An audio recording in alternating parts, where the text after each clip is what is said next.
बिस्मिल्लाहिर्रहमानिर्रहीम। अस्सलामुअलैकुम फ्रेंड्स, आज के सऊदी अरब के ताज़ा तरीन गोल्ड रेट्स के साथ मैं आपकी खिदमत में हाजिर हूँ।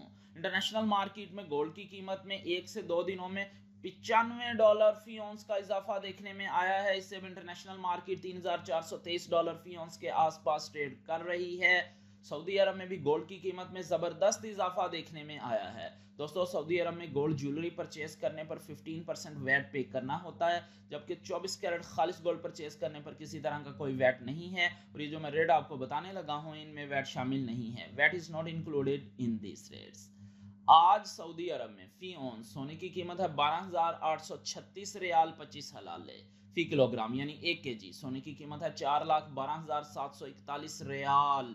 18 कैरेट गोल्ड की फी ग्राम कीमत है 309 रियाल 56 हलाले। 18 कैरेट गोल्ड की फी 10 ग्राम कीमत है 3095 रियाल 60 हलाले।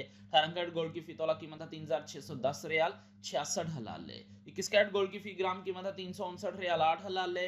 21 कैरेट गोल्ड की फी 10 ग्राम कीमत है 3590 रियाल 85 हलाले। 21 कैरेट गोल्ड की फी तोला कीमत है 4188 रियाल और 37 हलाले। 22 कैरेट गोल्ड की फी ग्राम कीमत है 378 रियाल 32 हलाले। 22 कैरेट गोल्ड की फी 10 ग्राम कीमत है 3783 रियाल 19 हलाले। 22 कैरेट गोल्ड की फी तोला कीमत है 4412 रियाल 71 हलाले। 24 कैरेट गोल्ड की फी ग्राम कीमत है 412 रियाल 74 हलाले। 24 कैरेट गोल्ड की फी 10 ग्राम कीमत है 4127 रियाल 41 हलाले। 24 कैरेट गोल्ड की फी तोला कीमत है 4814 रियाल 21 हलाले। 4814 रियाल और 21 हलाले 24 कैरेट गोल्ड की फी तोला कीमत है आज सऊदी अरब में विदाउट वैट। मिलते हैं इंशाल्लाह अगली वीडियो में। टिल देन अल्लाह हाफिज।